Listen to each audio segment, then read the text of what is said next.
everyone, welcome to Itsy Bitsy's live read of The Bad Twin by Avery Scott.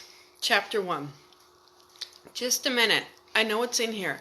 Abby Levisqueen twisted her body to reach deep inside of her threadbare fringed hobo bag and search for change. I'm sure I had it before I left the house. On the other side of a yellowing linoleum counter, a utilities clerk responded with a look that was equal parts aspiration and boredom. I'm really sorry about this. My sister promised me that she was going to pay the water bill last week. She must have forgotten. And I didn't realize it until this morning when I tried to take a shower. I also didn't realize that there was going to be a processing fee in addition to the reconnection fee. Abby was babbling to cover her embarrassment. Her quick trip to the water turned back on was rapidly devolving into a fiasco. Her problem started with a payments line that sneaked all the way out of the office door. Now she was faced with an extra $8 charge that she hadn't counted on. For most people, $8 wouldn't be a big deal. Abby was not most people. Ma'am, the New York Department of Environmental Protection will not reestablish a water line connection until all outstanding fees and costs have been paid. The woman spoke the words in a robotic tone that signaled that they were often repeated. If you are unable to pay in person, you may settle the charges by phone or by logging on to our website at www.nyc1. Come on already, the man behind Abby snapped in frustration. Some of us have places to be. Go back to the end of the line, another voice called, while a third person coughed loudly. Just a second, Abby squeaked, pressing her eyelids shut to hold back tears. She knew that she had at least $10 more. Abby kept eagle eyes on her budget. She wouldn't just lose that amount. Relief surged through her body when her fingers brushed against a small paper cylinder at the bottom of her purse, a roll of quarters. She remembered now that she had picked them up to use at the laundromat. Here, she exclaimed in triumph, and handed them across the counter. The clerk sighed and ripped open the wrapper. Silver coins showered onto the counter. The customers in the line made a collective moan, but the worker was unperturbed. She ignored the sounds of protest and began counting the quarters one by one. Abby glanced at the clock and winced. Could you go a little faster? She asked. I'm on my lunch break. Are you serious right now? The woman snapped. Then, perhaps out of spite, she started counting again from the beginning. Abby held her tongue until the coins and the handful of crumpled bills that she had surrendered earlier were totaled up, and the clerk offered her a receipt. She snatched it out of the clerk's fingers and bolted toward the door. She ran all the way back to her office, but it wasn't any use. She had still overshot her lunch hour by nearly 45 minutes. She sneaked into the offices of RSL Industries with as little fanfare as possible. She was grateful for a change, that she had worked in such company. They're a boring field. RSL was a medical billing business, was translating scribbled doctor's notes into procedure codes that were submitted to health insurance companies for payment. It was mind-numbing work that required squinting at pages full of illegible writing and inputting numbers on a computer screen. They were paid by the page. Most days it was soul-crunching. Now, however, Abby was grateful that the other employees were too busy staring into their glowing screens to pay her any mind. She slipped back into her cubicle and clicked her computer on without drawing any attention. Almost. Did you get it taken care of? A loud whisper floated through the flimsy cuticle wall. Through a narrow slit where the partitions came together, Abby could make out a sliver of her favorite co-worker's eye. Abby wouldn't call the woman her friend exactly, but they had started the same day and covered for each other from time to time. Yeah, it took longer than I thought. Always does. Abby wasn't sure if that remark was directed at her or at the efficiency of government services. Either way, she flashed a sheepish grin. Did anyone notice that I was gone? No. The boss is in the front office. Still? Hasn't come out all morning. You don't think they changed their mind, do you? Abby bit her lip, worried. For the past 2 months, rumors had swirled that RSL was going to close. According to the chatter, the company lost its contract with one of the city's largest hospitals, and they didn't have enough money to continue operations. Abby didn't love her job, but at least it paid the bills. She was panicked by the thought of the business closing. Luckily, RSL had caught a break just a few days earlier. Human Resources circulated an email announcing that the company had been purchased by an investor and would be merged into one of its competitors. Operations were expected to continue. Abby was still a little skittish, though. Abby's grandmère, Bet Levesqueen, always said that a person should never borrow trouble. When the time comes, there will always be more than enough to go around, she liked to say. Sometimes the old woman preferred to scold in her native French. Oui, verra. The future will tell. Abby soothed herself with a proverb and forced herself back to work. She picked up a folder from the 15-inch stack on the corner of her desk and tried to focus on how much Empire Dermatology Associates could bill for mole removal. She had just started to relax when footsteps behind her chair caused her to jump. Miss Levesqueen, may I have a word? Abby cringed when she recognized her supervisor's voice. She thought she had gotten away with her midday absence scot-free. Had someone ratted her out? She turned around slowly and swallowed hard. Yes, sir. She avoided looking into his eyes. Abby followed the man into his office.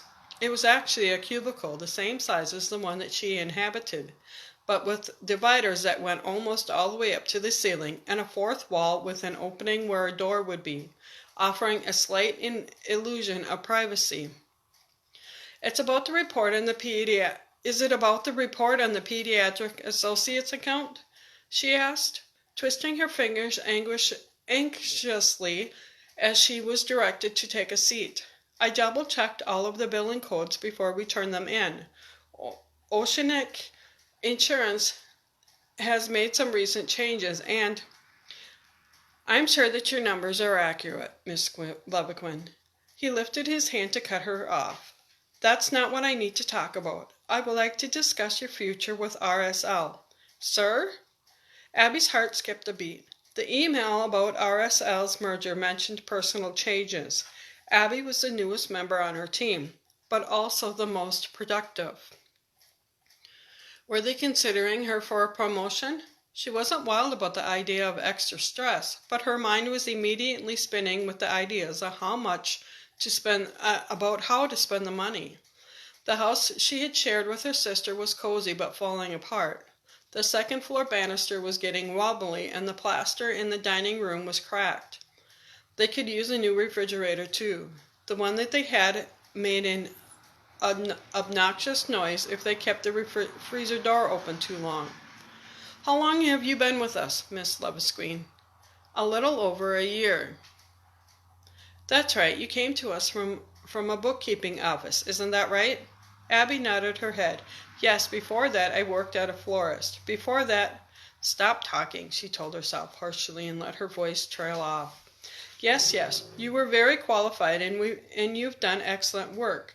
I'm going to give you my highest reference. Thank you, sir, Abby said as calmly as she could manage. You don't know what this opportunity means to me. I'm not going to let you down. Let me down? A look of confusion crossed the older man's features, followed by a flash of horror. I don't think you understand. RSL's sale means that some of our functions will be made redundant.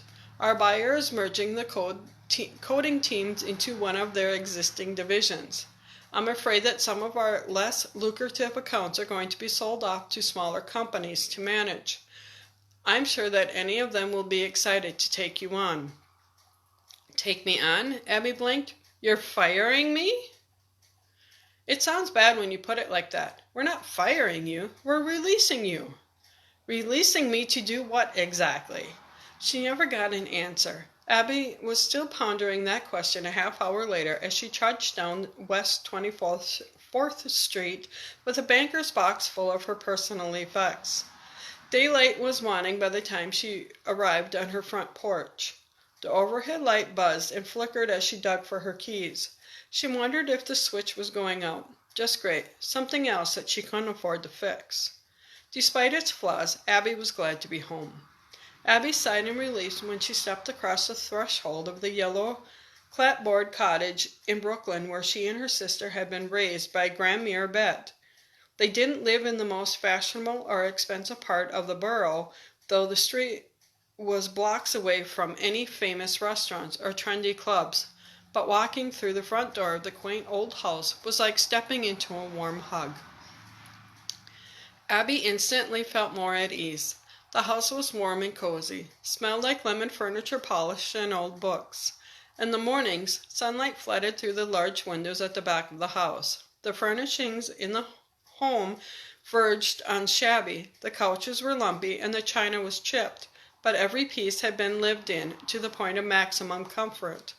The cushions on the living room sofa were indented in the perfect shape to cradle Abby's head as she dozed, and the end tables were arranged just so that they created an ideal space to balance a teacup without getting in the way. She loved every inch of the house, but the gallery was her favorite. It wasn't really a gallery, of course. Grandmere Bett bestowed that grandiose name upon the front hall and staircase in one of her typical flights of fancy, but Abby had never referred to the space as anything else. The stairs were creaky and the paint on the walls was peeling, but as far as Abby was concerned, the room was a real museum. Watercolors painted by Bett, along with sketches and oil paintings from her friends, were hung from an eye level all the way to the top of the plaster ceilings. Grandmere Bett was a talented painter. In her younger days, she spent time at an artist colony in upstate New York. Through the years, she remained in contact with the men and women she had met there, sometimes allowing them to crash in the attic bedroom when they were in town to open a show. The artists repaid her in prints and canvases. Their works filled the entire house, but the gallery was a place of honor. Abby had every picture committed to heart. She loved the frameless canvas on the landing composed of bold brushstrokes of blue, black, purple, and gray. Up close, it looked like a mass of disorganized squiggles.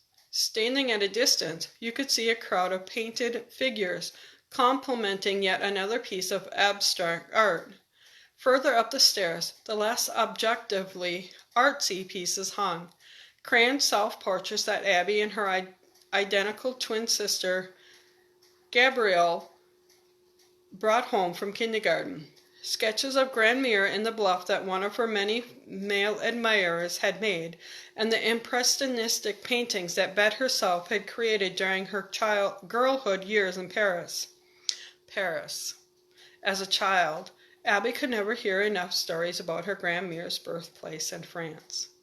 Abby used to sit on the sofa next to the older woman, flipping through photo albums, looking at pictures of the Bajou-mousses floating sincerely down the river Seine, and the cobbled streets winding past charming cafes, wondering how Bette had ever torn herself away.